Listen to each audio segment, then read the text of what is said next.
Cantar, cantar, cantar, cantar como nos enseñaron a cantar, porque aprendemos a cantar, temos a obriga de enseñar a cantar, e iso é transmitir.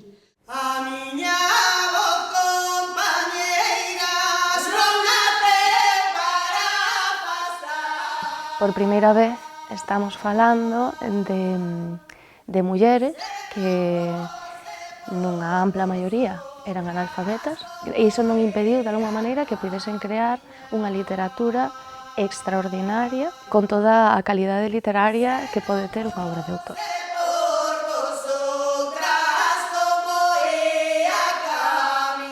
Elas son as que recordan, as que teñen esa responsabilidade de manter e de transmitir o legado.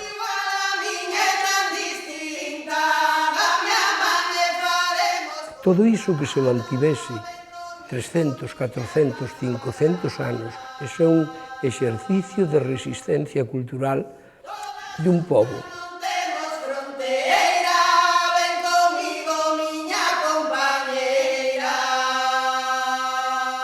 Había fame, había frío, había ganas de vivir, unhas ganas de vivir brutais, que era o que motivaba o folclore. Cando había unha recolleita ou xibo moíño ou en certas celebracións, nas festas tamén do pobo, pois daquela non había cantantes, nin orquestas, nin nada, entonces elas tiñan que facer a música. A de miña neve desde ter los labradores en la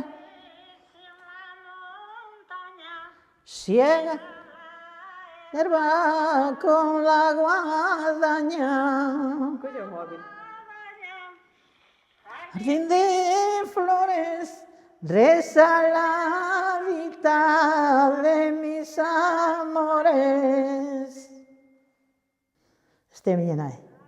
Como falaban? De que falaban? De que maneira decían as cousas? Que non é pois como se fala agora, nin como se ligaba. Non sei, é que moitísima información de todo un pueblo, de toda unha idiosincrasia, de toda unha forma de ser humano que é nosa e que está aí, para todo o mundo. Eso é unha fantasía.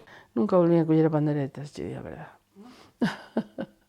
No, están aí, Temos 3. Tocan diferente, cada unha toca diferente.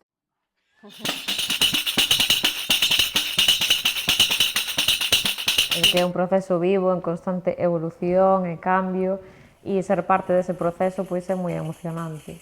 Dentro de todo o global necesitas eso que te ate a algún sitio, sentirte ti como parte de algo. A algúns lle quedará algo de pouso, sí. A outros non, probablemente. Pero aos que lle quede, xa está a semente outra vez.